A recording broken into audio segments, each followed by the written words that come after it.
Hey guys you are on PSCB English. ਤੇ ਜਿਵੇਂ ਕਿ ਮੈਨੂੰ ਕਮੈਂਟ ਦੇ ਵਿੱਚ ਕਿਸੇ ਨੇ ਕਿਹਾ ਸੀਗਾ ਕਿ ਸਿਲੇਬਸ ਬਾਰੇ ਦੱਸੋ। +2 ਦਾ ਸਿਲੇਬਸ ਮੈਂ ਆਲਰੇਡੀ ਦੱਸਤਾ ਹੋਇਆ ਹੈ, ਉਸ ਦਾ ਲਿੰਕ ਵੀ ਮੈਂ ਡਿਸਕ੍ਰਿਪਸ਼ਨ ਤੇ ਆਈ ਬਟਨ ਦੇ ਉੱਪਰ ਦਿੱਤਾ ਹੋਇਆ ਹੈ। ਆਓ ਫਿਰ ਵੀਡੀਓ ਨੂੰ ਸ਼ੁਰੂ ਕਰਦੇ ਹਾਂ। ਅਗਰ ਉਸ ਤੋਂ ਪਹਿਲੇ ਤੁਸੀਂ ਮੇਰਾ ਚੈਨਲ ਨਹੀਂ ਸਬਸਕ੍ਰਾਈਬ ਕੀਤਾ ਜਾਂ ਅਗਰ ਤੁਸੀਂ ਮੇਰੇ ਚੈਨਲ ਉੱਪਰ ਨਵੇਂ ਹੋ, ਚੈਨਲ ਨੂੰ ਸਬਸਕ੍ਰਾਈਬ ਕਰੋ, ਨਾਲ ਹੀ ਬੈਲ ਆਈਕਨ ਨੂੰ ਪ੍ਰੈਸ ਕਰੋ ਤਾਂ ਕਿ ਤੁਹਾਨੂੰ ਆਉਣ ਵਾਲੇ ਨੋਟੀਫਿਕੇਸ਼ਨਸ ਵੀ ਮਿਲਦੇ ਰਹਿਣ। ਮੈਂ ਤੁਹਾਨੂੰ ਦੱਸ ਦੇਵਾਂ ਕਿ ਜਿਹੜਾ ਸਿਲੇਬਸ ਉਹ ਡਾਊਨਲੋਡ ਕਰਨਾ ਕਿੱਦਾਂ ਹੈ। ਡਾਊਨਲੋਡ ਕਰਨ ਦੇ ਲਈ ਸਭ ਤੋਂ ਪਹਿਲੇ ਤੁਸੀਂ ਪੰਜਾਬ ਬੋਰਡ ਦੀ ਵੈਬਸਾਈਟ ਨੂੰ ਵਿਜ਼ਿਟ ਕਰਨਾ ਹੈ। ਉਸ ਤੋਂ ਪਹਿਲੇ ਤੁਹਾਨੂੰ ਇੱਕ ਇਹਦੇ ਲਈ ਵੈਬ ਬਰਾਊਜ਼ਰ ਚਾਹੀਦਾ ਹੋਏਗਾ। ਉਸ ਵਿੱਚ ਜਾ ਕੇ ਤੁਸੀਂ ਸਰਚ ਕਰਨਾ PSEB.AC.in। ਸਰਚ ਕਰਕੇ ਤੁਹਾਨੂੰ ਪੰਜਾਬ ਬੋਰਡ ਦੀ ਵੈਬਸਾਈਟ ਦਿਖ ਜਾਏਗੀ। ਇੱਥੇ ਨੀਚੇ ਜਿੱਥੇ ਇੰਪੋਰਟੈਂਟ ਲਿੰਕ ਲਿਖਿਆ ਹੋਏਗਾ, ਇੰਪੋਰਟੈਂਟ ਲਿੰਕ ਦੇ ਵਿੱਚ ਤੁਹਾਨੂੰ ਸਿਲੇਬਸ ਮਿਲ ਜਾਵੇਗਾ। ਜਿੱਥੇ ਲਿਖਿਆ ਹੋਏਗਾ ਸਿਲੇਬਸ 2020-21, ਉਹਦੇ ਉੱਪਰ ਸਿਲੇਬਸ 2020-21 ਦੇ ਉੱਪਰ ਕਲਿੱਕ ਕਰ ਦੇਣਾ। ਤੁਹਾਨੂੰ ਸਿਲੇਬਸ ਦੀ ਜਿਹੜੀ ਵੈਬਸਾਈਟ ਹੈ ਉਹ ਮਿਲ ਜਾਵੇਗੀ। ਇੱਥੇ 1st to 4th 5th ਸਾਰਿਆਂ ਦੇ ਸਿਲੇਬਸ ਦਿੱਤਾ ਹੋਇਆ ਹੈ। 11th ਕਲਾਸ ਦੇ ਸਿਲੇਬਸ ਦੇ ਉੱਪਰ ਜਾ ਕੇ ਕਲਿੱਕ ਕਰਨਾ ਹੈ। ਉੱਥੇ ਸਕੀਮ ਆਫ ਸਟੱਡੀਜ਼ ਦੇ ਉੱਪਰ ਕਲਿੱਕ ਕਰਕੇ ਤੁਹਾਨੂੰ ਜਿਹੜਾ ਸਿਲੇਬਸ ਹੈ ਡਾਊਨਲੋਡ ਹੋ ਕੇ ਮਿਲ ਜਾਵੇਗਾ। ਹੁਣ ਇੱਥੇ ਸਕਰੀਨ ਦੇ ਉੱਪਰ ਤੁਸੀਂ ਦੇਖ ਪਾ ਰਹੇ ਹੋ ਸਿਲੇਬਸ ਹੈ ਜਨਰਲ ਇੰਗਲਿਸ਼ ਦਾ, ਤੁਹਾਡੀ ਸਕਰੀਨ ਦੇ ਉੱਪਰ ਕਲਾਸ 11 ਦਾ। ਚੇਂਜ ਆ ਆਇਆ ਮਾਰਕਸ ਦੇ ਵਿੱਚ ਕਿ ਪਹਿਲੇ 65 ਮਾਰਕਸ ਦਾ ਪੇਪਰ ਸੀਗਾ, ਹੁਣ 80 ਮਾਰਕਸ ਦਾ ਹੋ ਗਿਆ। ਅਤੇ 10 ਮਾਰਕਸ ਤੁਹਾਡੇ ਜਿਹੜੇ ਸੀਗੇ ਅਸੈਸਮੈਂਟ ਦੇ ਜਾਂ ਪ੍ਰੈਕਟੀਕਲ ਦੇ ਕਹਿ ਲਓ ਉਹ ਲੱਗਦੇ ਸੀਗੇ, ਹੁਣ ਉਹ 20 ਮਾਰਕਸ ਹੋ ਗਏ ਨੇ। ਟੋਟਲ ਤੁਹਾਡਾ 100 ਮਾਰਕਸ ਦਾ ਜਿਹੜਾ ਪੇਪਰ ਹੈ ਟੋਟਲ ਹੋਏਗਾ। ਪਹਿਲੇ ਤੁਹਾਡਾ 75 ਮਾਰਕਸ ਦਾ ਟੋਟਲ ਜਿਹੜਾ ਪੇਪਰ ਸੀਗਾ ਉਹ ਬਣਦਾ ਹੁੰਦਾ ਸੀ। ਪੇਪਰ ਦਾ ਜਿਹੜਾ ਸਟਰਕਚਰ ਹੈ ਉਹ ਕਿੱਦਾਂ ਚੇਂਜ ਹੋਇਆ।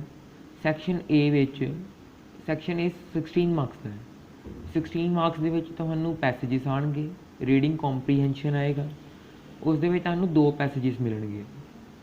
ਜਿਹੜਾ ਪਹਿਲਾ ਅਨਸੀਨ ਪੈਸੇਜ ਹੋਏਗਾ ਉਹਦੇ ਵਿੱਚ ਓਬਜੈਕਟਿਵ ਟਾਈਪ ਕੁਐਸਚਨਸ ਹੋਣਗੇ, ਮਲਟੀਪਲ ਚੋਇਸ ਕੁਐਸਚਨਸ ਹੋਣਗੇ, ਸ਼ਾਰਟ ਆਨਸਰ ਟਾਈਪ ਕੁਐਸਚਨਸ ਹੋਣਗੇ। ਅਤੇ ਨਾਲ ਹੀ ਨਾਲ ਜਿਹੜੇ ਪੈਸੇ ਦੀ ਜਿਹੜੀ ਲੈਂਥ ਹੈ ਉਹ 200 ਤੋਂ 250 ਵਰਡ ਦੇ ਵਿੱਚ ਜਿਹੜੀ ਹੈ ਉਹ ਹੋਏਗੀ। 6 ਮਲਟੀਪਲ ਚੋਇਸ ਟਾਈਪ ਕੁਐਸਚਨ ਹੋਣਗੇ ਅਤੇ 4 ਓਬਜੈਕਟਿਵ ਟਾਈਪ ਕੁਐਸਚਨਸ ਹੋਣਗੇ, ਜਿਹੜੇ ਟੋਟਲ 10 ਮਾਰਕਸ ਦੇ ਹੋਣਗੇ। ਮਤਲਬ ਕਿ ਜਿਹੜਾ ਤੁਹਾਡਾ ਕੁਐਸਚਨ ਨੰਬਰ 1 ਦਾ ਪਾਰਟ ਏ ਹੈ ਉਹ 10 ਮਾਰਕਸ ਦਾ ਹੋ ਜਾਏਗਾ। ਉਸ ਤੋਂ ਬਾਅਦ ਬੀ ਪਾਰਟ ਜਿਹੜਾ ਉਸ ਦੇ ਵਿੱਚ ਵੀ ਤੁਹਾਨੂੰ ਅਨਸੀਨ ਪੈਸੇਜ ਮਿਲੇਗਾ ਕੰਪਰੀਹੈਂਸ਼ਨ ਦੇ ਲਈ, ਉਹ 150 ਤੋਂ 200 ਵਰਡਸ ਦਾ ਹੋਏਗਾ, ਜਿਹਦੇ ਵਿੱਚ 2 MCQs, 2 single line comprehension questions, ਇੱਕ ਕੁਐਸਚਨ ਜਿਹੜਾ ਹੋਏਗਾ ਉਹ ਫਿਲ ਇਨ ਦਾ ਬਲੈਂਕਸ ਹੋਏਗਾ, ਅਤੇ ਇੱਕ ਜਿਹੜਾ ਕੁਐਸਚਨ ਹੋਏਗਾ ਉਹ ਮੈਚ ਇਨ ਵਰਡਸ ਹੋਏਗਾ। ਆਹ 6 ਮਾਰਕਸ ਦਾ ਹੋ ਗਿਆ ਟੋਟਲ। ਅੱਗੇ ਜਿਹੜਾ ਤੁਹਾਡਾ ਸੈਕਸ਼ਨ ਬੀ ਆ ਜਾਏਗਾ ਉਹ 26 ਮਾਰਕਸ ਦਾ ਹੋਏਗਾ। ਉਸ ਦੇ ਵਿੱਚ ਰਾਈਟਿੰਗ ਸਕਿੱਲਸ, ਗ੍ਰਾਮਰ, ਟਰਾਂਸਲੇਸ਼ਨ ਵਗੈਰਾ ਹੋਏਗੀ। ਇਹਦੇ ਤੋਂ ਸੈਕਸ਼ਨ ਬੀ ਸ਼ੁਰੂ ਹੁੰਦਾ ਸੈਕਿੰਡ ਕੁਐਸਚਨ ਤੋਂ, ਜਿਸ ਦੇ ਵਿੱਚ message advertisement, note making, notice writing, ਆਹ ਜਿਹੜੇ ਹੋਣਗੇ ਕੋਈ 2 ਦਿੱਤੇ ਹੋਣਗੇ। ਇਹ ਤਿੰਨਾਂ ਵਿੱਚੋਂ ਕੋਈ 2 ਦਿੱਤੇ ਹੋਣਗੇ, ਜਿਨ੍ਹਾਂ ਵਿੱਚੋਂ ਤੁਸੀਂ ਕੋਈ ਵੀ ਇੱਕ ਕਰਨਾ, 1 out of the given 2, 4 marks ਦਾ ਹੋਏਗਾ। ਉਸ ਤੋਂ ਅੱਗੇ ਤੁਹਾਡਾ ਕੁਐਸਚਨ ਨੰਬਰ 3 ਆ ਗਿਆ letter writing. Letter writing social ਜਾਂ ਪਰਸਨਲ ਹੋਏਗੀ। 2 ਦਿੱਤੀਆਂ ਹੋਣਗੀਆਂ, ਜਿਨ੍ਹਾਂ ਵਿੱਚੋਂ ਤੁਹਾਨੂੰ ਸਿਰਫ ਇੱਕ ਹੀ ਕਰਨੀ ਹੈ, 1 ਆਊਟ ਆਫ 2, ਅਤੇ 6 ਮਾਰਕਸ ਦੀ ਜਿਹੜੀ ਤੁਹਾਡੀ ਲੈਟਰ ਹੈ ਉਹ ਹੋਏਗੀ। 4th ਨੰਬਰ 'ਤੇ ਤੁਹਾਨੂੰ ਦਿੱਤਾ ਹੋਏਗਾ translation from English to Punjabi ਔਰ ਹਿੰਦੀ। ਤੁਹਾਨੂੰ ਇੰਗਲਿਸ਼ ਵਿੱਚ ਸੈਂਟੈਂਸ ਦਿੱਤਾ ਹੋਏਗਾ ਜਿਹੜਾ ਤੁਸੀਂ ਪੰਜਾਬੀ ਤੋਂ ਹਿੰਦੀ ਕਰਨਾ ਹੋਏਗਾ। 3 ਸੈਂਟੈਂਸਿਸ ਦਿੱਤੇ ਹੋਣਗੇ, ਜਿਨ੍ਹਾਂ ਵਿੱਚ ਤੁਸੀਂ ਕੋਈ 2 ਟਰਾਂਸਲੇਟ ਕਰਨੇ ਨੇ। ਇਸ ਦਾ ਬੀ ਪਾਰਟ ਹੈਗਾ, ਜਿਸ ਦੇ ਵਿੱਚ ਤੁਹਾਨੂੰ ਪੰਜਾਬੀ ਅਤੇ ਹਿੰਦੀ ਵਿੱਚ ਸੈਂਟੈਂਸ ਦਿੱਤੇ ਹੋਣਗੇ ਅਤੇ ਉਹਨੂੰ ਤੁਸੀਂ ਇੰਗਲਿਸ਼ ਵਿੱਚ ਟਰਾਂਸਲੇਟ ਕਰਨਾ। ਆਹ ਵੀ 3 ਦਿੱਤੇ ਹੋਣਗੇ ਅਤੇ ਉਹਨਾਂ 'ਚ ਤੁਸੀਂ 2 ਕਰਨੇ ਹੈ। ਆਹ ਟੋਟਲ ਹੋ ਗਿਆ 4 ਮਾਰਕਸ ਦਾ, 2 + 2 4। ਫਿਰ ਉਸ ਤੋਂ ਬਾਅਦ ਤੁਹਾਡੀ 5ਵੇਂ ਨੰਬਰ 'ਤੇ ਆ ਜਾਏਗੀ ਗ੍ਰਾਮਰ ਆਈਟਮ, ਜਿਹਦੇ ਵਿੱਚ determiners, prepositions, modals, use of same word as noun, verb, adjective, tenses, removal and use of to, voice, narration, ਆਹ ਸਭ ਆ ਕੇ ਤੁਹਾਡਾ ਆਹ ਟੋਟਲ 12 ਮਾਰਕਸ ਦਾ ਬਣ ਜਾਏਗਾ। ਅਤੇ ਜਿਹੜਾ ਤੁਹਾਡਾ ਪੂਰਾ ਸੈਕਸ਼ਨ ਹੈ ਉਹ ਕੰਪਲੀਟ ਹੁੰਦਾ ਹੈ 26 ਮਾਰਕਸ ਦਾ। ਅੱਗੇ ਆ ਗਿਆ ਤੁਹਾਡਾ section number C. Section C ਵਿੱਚ ਤੁਹਾਨੂੰ ਹੋਏਗੀ literature text book related question, 38 marks ਦਾ ਹੈਗਾ ਆ ਸੈਕਸ਼ਨ। 6ਵੇਂ ਕੁਐਸਚਨ ਤੋਂ ਸ਼ੁਰੂ ਹੁੰਦਾ, ਜਿਹਦੇ ਵਿੱਚ 6 ਓਬਜੈਕਟਿਵ ਟਾਈਪ ਕੁਐਸਚਨ ਹੋਣਗੇ, 1 ਮਾਰਕ ਈਚ ਦੇ। ਆਹ ਜਿਹੜੇ ਸੀਗੇ ਪਹਿਲੇ ਸਭ ਤੋਂ ਉੱਪਰ ਹੁੰਦਾ ਸੀਗਾ, ਜਿਹੜਾ ਪੁਰਾਣਾ ਪੈਟਰਨ ਸੀਗਾ, ਪਹਿਲਾ ਕੁਐਸਚਨ ਹੁੰਦਾ ਸੀ ਜਿਹਦੇ ਵਿੱਚ 10 ਹੁੰਦੇ ਸੀ, ਹੁਣ ਇੱਥੇ 6 ਨੇ, ਜਿਨ੍ਹਾਂ ਵਿੱਚੋਂ 3 lesson meant for intensive study, ਮਤਲਬ ਸੈਕਸ਼ਨ ਏ ਵਿੱਚੋਂ, ਤੇ 3 ਕੁਐਸਚਨ ਜਿਹੜੇ ਹੋਣਗੇ ਉਹ ਸੈਕਸ਼ਨ ਸੀ ਵਿੱਚੋਂ ਹੋਣਗੇ, ਐਕਸਟੈਂਸਿਵ ਸਟੱਡੀ ਵਿੱਚੋਂ ਹੋਣਗੇ। ਟੋਟਲ 6 ਮਾਰਕਸ ਦਾ ਤੁਹਾਡਾ ਕੁਐਸਚਨ ਨੰਬਰ 6 ਹੋ ਗਿਆ। ਉਸ ਤੋਂ ਬਾਅਦ ਕੰਪਰੀਹੈਂਸ਼ਨ ਕੁਐਸਚਨ ਹੋ ਜਾਏਗਾ, ਜਿਸ ਦੇ ਵਿੱਚ ਤੁਹਾਨੂੰ ਪੋਇਮ ਦੀ ਕੋਈ ਜਿਹੜੀ ਪੋਇਮ ਹੈ ਉਹ ਦਿੱਤੀ ਹੋਏਗੀ, ਉਹਦੇ ਕੁਝ ਵਰਡਸ ਦਿੱਤੇ ਹੋਣਗੇ, ਉਹਦੇ ਨਾਲ ਤੁਸੀਂ ਕੀ ਕਰਨਾ ਹੈ, ਪੋਇਟ, ਪੋਇਮ, ਰਾਈਮ ਸਕੀਮ, ਸਿਮਿਲੀ, ਮੈਟਾਫੋਰ, ਪਰਸੋਨੀਫਿਕੇਸ਼ਨ, ਐਲਿਟਰੇਸ਼ਨ, ਇਮੈਜਰੀ, ਇਹੋ ਜਿਹੀ ਹੋਰ ਚੀਜ਼ਾਂ ਬਾਰੇ ਕੁਐਸਚਨ ਪੁੱਛ ਸਕਦੇ ਨੇ। ਉੱਥੇ 2 ਸਟੈਂਜਰਸ ਦਿੱਤੇ ਹੋਣਗੇ, ਜਿਨ੍ਹਾਂ ਵਿੱਚ ਤੁਸੀਂ ਕੋਈ ਇੱਕ ਜਿਹੜਾ ਉਹ ਸੋਲਵ ਕਰਨਾ। 2 ਪੋਇਮਸ ਦੇ ਸਟੈਂਜਰਸ ਜਿਹੜੇ ਉਹ ਦਿੱਤੇ ਹੋਣਗੇ, ਜਿਹਦੇ ਵਿੱਚ ਤੁਹਾਨੂੰ ਕੁਐਸਚਨ ਪੁੱਛਣਗੇ 4 ਕੁਐਸਚਨਸ, ਉਹ 4 ਮਾਰਕਸ ਦੇ, ਹਰ ਇੱਕ ਕੁਐਸਚਨ 1 ਮਾਰਕ ਦਾ ਹੋਏਗਾ। 4 ਮਾਰਕਸ ਦਾ ਤੁਹਾਡਾ ਕੁਐਸਚਨ ਨੰਬਰ 7 ਹੋ ਗਿਆ। ਅਤੇ ਉਸ ਦਾ ਬੀ ਪਾਰਟ ਸੈਂਟਰ ਆਈਡੀਆ ਹੋਏਗਾ। 2 ਪੋਇਮਸ ਦਿੱਤੀਆਂ ਹੋਣਗੀਆਂ, ਜਿਨ੍ਹਾਂ 'ਚੋਂ ਕਿਸੇ ਇੱਕ ਦਾ ਸੈਂਟਰ ਆਈਡੀਆ ਤੁਸੀਂ ਲਿਖਣਾ ਹੈ। 3 ਮਾਰਕਸ ਦਾ ਜਿਹੜਾ ਸੈਂਟਰ ਆਈਡੀਆ ਤੁਹਾਡਾ ਹੋਏਗਾ। ਅੱਗੇ ਆ ਗਏ ਆਪਾਂ ਕੁਐਸਚਨ ਨੰਬਰ 8 'ਤੇ।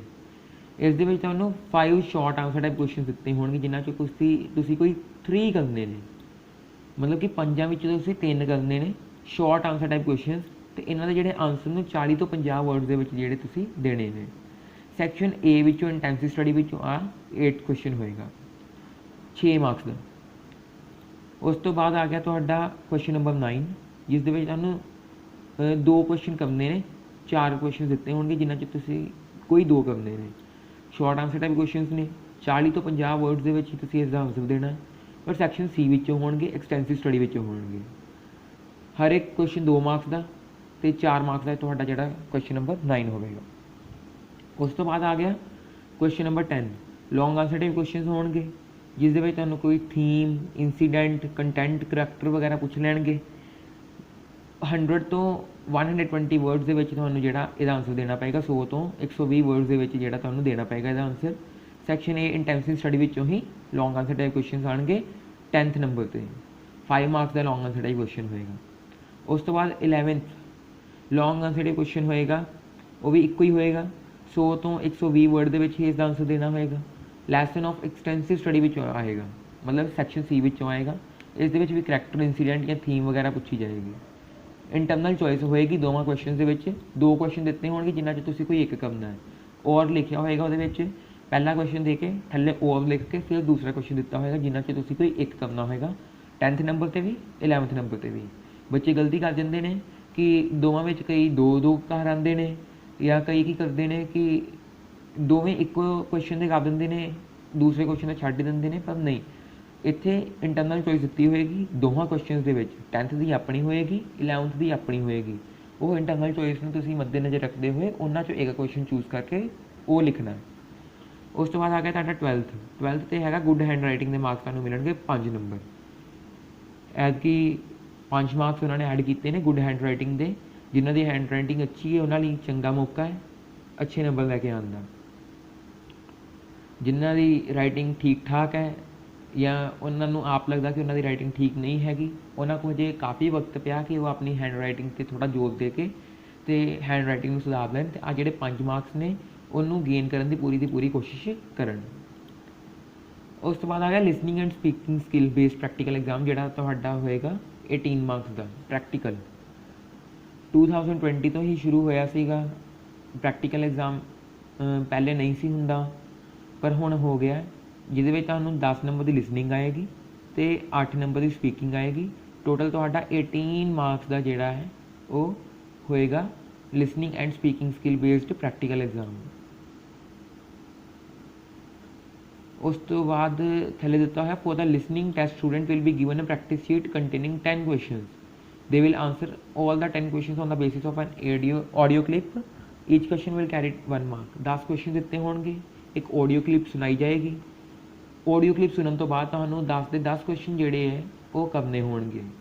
ਉਹ 10 ਕੁਐਸਚਨ ਜਿਹੜੇ ਨੇ ਹਰ ਇੱਕ ਕੁਐਸਚਨ 1 ਮਾਰਕਸ ਨੂੰ ਕੈਰੀ ਕਰੇਗਾ, ਮਤਲਬ ਕਿ ਲਿਸਨਿੰਗ ਦੇ ਤੁਹਾਡੇ ਹੋ ਗਏ 10 ਮਾਰਕਸ। ਫਿਰ ਸਪੀਕਿੰਗ ਟੈਸਟ ਲਈ ਤੁਹਾਨੂੰ ਕੋਈ ਵਰਡਸ ਦਿੱਤੇ ਜਾਣਗੇ ਜਾਂ ਕੋਈ ਕੀਵਰਡ ਦਿੱਤੇ ਜਾਣਗੇ ਜਾਂ ਕੋਈ ਪਿਕਚਰ ਦਿਖਾਈ ਜਾਏਗੀ, ਜਿਹਦੇ ਉੱਪਰ ਤੁਸੀਂ 8 ਕਰੈਕਟ ਸੈਂਟੈਂਸ ਜਿਹੜੇ ਨੇ ਉਹ ਬੋਲ ਕੇ ਦਿਖਾਣੇ ਨੇ।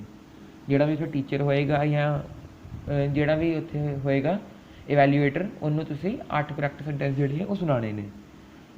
ਹਰ ਇੱਕ ਕਰੈਕਟ ਸੈਂਟੈਂਸ ਜਿਹੜਾ ਉਹ 1 ਮਾਰਕ ਕੈਰੀ ਕਰੇਗਾ, ਮਤਲਬ ਕਿ ਤੁਹਾਡੀ ਜਿਹੜੀ ਸਪੀਕਿੰਗ ਹੈ ਉਹ ਹੋਗੀ ਤੁਹਾਡੀ 8 ਮਾਰਕਸ ਦੀ। ਇੱਦਾਂ ਹੀ ਤੁਹਾਡਾ ਜਿਹੜਾ listening and speaking based practical exam ਹੈ ਉਹ ਪੂਰਾ ਹੋ ਜਾਂਦਾ ਹੈ 18 ਮਾਰਕਸ ਦਾ।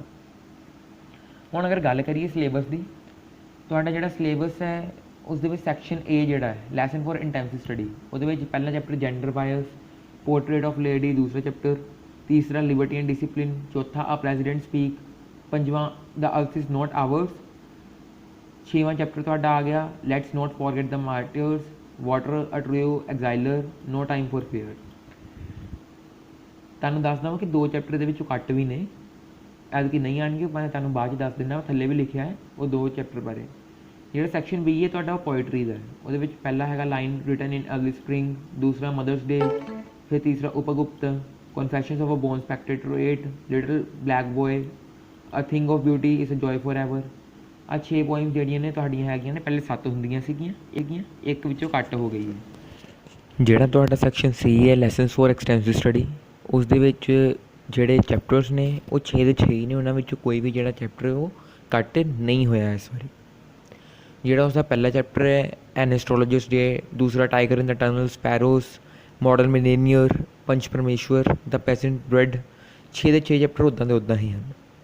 ਅੱਗੇ ਆ ਗਿਆ ਤੁਹਾਡਾ section B writing skills, grammar and translation. ਇਸ ਦੇ ਵਿੱਚ ਪਹਿਲੇ ਨੰਬਰ 'ਤੇ ਤੁਹਾਨੂੰ ਮਿਲੇਗਾ preposition, determiners, use of the same word as noun, verb and adjective, modals, tenses, removal and use of to, voice, narration. Composition ਦੇ ਵਿੱਚ ਤੁਹਾਨੂੰ ਆ ਜਾਏਗਾ note making, message writing, notice writing, advertisement writing, letter writing, social या personal पूछे जाएंगे, समाजिक या आप पर्सनल जिमें कि फादर ਨੂੰ ਲਿਖ ਲਈ, ਬ੍ਰਦਰ ਨੂੰ ਲਿਖ ਲਈ, ਮਦਰ ਨੂੰ ਲਿਖ ਲਈ, ਇੱਦਾਂ ਦੀ ਵੀ ਪੁੱਛੀ ਜਾਏਗੀ। ਫਿਰ ਉਹਨਾਂ ਨੇ ਕਿਹਾ ਕਿ ਜਿਹੜੀ ਬੁੱਕਸ ਉਹਨਾਂ ਨੇ ਪ੍ਰੈਸਕ੍ਰਾਈਬ ਕੀਤੀਆਂ ਹੋਈਆਂ ਨੇ ਪੰਜਾਬ ਬੋਰਡ ਵੱਲੋਂ ਕਿਹੜੀਆਂ ਨੇ। ਪਹਿਲੀ ਹੈਗੀ general English a panorama of life, ਜਿਹੜੀ ਤੁਹਾਡੀ ਲਿਟਰੇਚਰ ਦੀ ਬੁੱਕ ਹੈ। ਅਗਰ ਤੁਸੀਂ ਗ੍ਰਾਮਰ ਦੀ ਗੱਲ ਕਰੋ ਤਾਂ ਉਹ ਹੈਗੀ English grammar and composition for class 11th and 12th, ਉਹੀ ਤੁਹਾਡੀ 12th ਕਲਾਸ ਵਿੱਚ ਵੀ ਚੱਲ ਜਾਵੇਗੀ। ट्रांसलेशन की गल करिए तो इंग्लिश टू पंजाबी या हिंदी, या तो दूसरे नंबर पर तुहानूं आ जाएगी translation from Hindi to Punjabi, Hindi Punjabi to English, मतलब कि पहले नंबर पर इंग्लिश टू हिंदी और पंजाबी, इंग्लिश सेंटेंस दिते होणगे जिहदी तुसीं हिंदी या पंजाबी करके लिखनी है। दूसरे नंबर पर तुहानूं हिंदी या पंजाबी के सेंटेंस दिते होणगे जिहदी तुसीं इंग्लिश करके लिखनी है। थल्ले एक नोट लिखा हुआ following 2 lesson and 1 poem have been deleted from the syllabus from academic session 2020-21 onwards. 2 chapter, 2 stories ਜਿਹੜੀਆਂ ਨੇ ਤੇ ਇੱਕ ਪੋਇਮ ਉਹ ਕੱਟ ਕਰ ਦਿੱਤੀ ਗਈ ਹੈ। ਉਹ ਕਿਹੜੀ ਆਫ ਸਟੱਡੀਜ਼ ਤੇ ਦ ਫਸਟ ਐਟਮ ਬੌਂਬ ਨਾਮ ਦੇ ਜਿਹੜੀ 2 ਲੈਸਨਸ ਨੇ ਸੈਕਸ਼ਨ ਏ ਵਿੱਚੋਂ ਕੱਟ ਕਰ ਦਿੱਤੇ ਗਏ ਨੇ। ਜਿਹੜੀ ਪੋਇਮ ਹੈ ਤੁਹਾਡੀ ਟੈਲੀਵਿਜ਼ਨ, ਉਹ ਵੀ ਕੱਟ ਕਰ ਦਿੱਤੀ ਗਈ ਹੈ। ਟੈਲੀਵਿਜ਼ਨ ਦੀ ਬੜੀ ਹਾਨੀਆਂ ਦਿੱਤੀਆਂ ਗਈਆਂ ਸੀ ਇਹਦੇ ਵਿੱਚ, ਹੁਣ ਉਹ ਵਾਲੀ ਨਹੀਂ ਹੈਗੀ।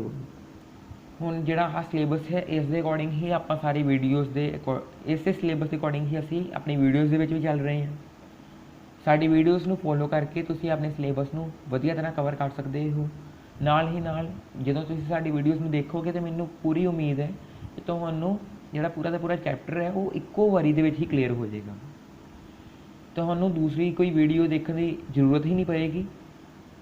ਤੇ ਅਗਰ ਤੁਸੀਂ ਨਾਲ ਹੀ ਸਾਰਾ ਸਿਲੇਬਸ ਕਵਰ ਕਰ ਲਓਗੇ ਤਾਂ ਤੁਹਾਨੂੰ ਐਗਜ਼ਾਮਸ ਦੇ ਟਾਈਮ 'ਤੇ ਵੀ ਦਿੱਕਤ ਦਾ ਸਾਹਮਣਾ ਕਰਨਾ ਬਿਲਕੁਲ ਨਹੀਂ ਪਵੇਗਾ। ਦੇਖਣ ਲਈ ਧੰਨਵਾਦ। ਸਬਸਕ੍ਰਾਈਬ ਕਰੋ, ਨਾਲ ਹੀ ਨਾਲ ਆਪਣੇ ਦੋਸਤਾਂ ਨਾਲ ਵੀ ਸ਼ੇਅਰ ਕਰੋ, ਕਿਉਂਕਿ ਵੀਡੀਓ ਬਹੁਤ ਇੰਪੋਰਟੈਂਟ ਹੈ। ਹਰ ਇੱਕ ਬੱਚੇ ਤੱਕ, ਹਰ ਇੱਕ ਸਟੂਡੈਂਟ ਤੱਕ ਪਹੁੰਚਣੀ ਬਹੁਤ ਜ਼ਰੂਰੀ ਹੈ, ਕਿਉਂਕਿ ਜਿੰਨੀ ਦੇਰ ਤੱਕ ਤੁਹਾਨੂੰ ਸਿਲੇਬਸ ਦਾ ਹੀ ਨਹੀਂ ਪਤਾ ਲੱਗੇਗਾ ਉਨੀ ਦੇਰ ਤੱਕ ਤੁਸੀਂ ਆਪਣਾ ਜਿਹੜਾ ਸਿਲੇਬਸ ਉਹ ਕਵਰ ਵੀ ਨਹੀਂ ਕਰ ਸਕੋਗੇ।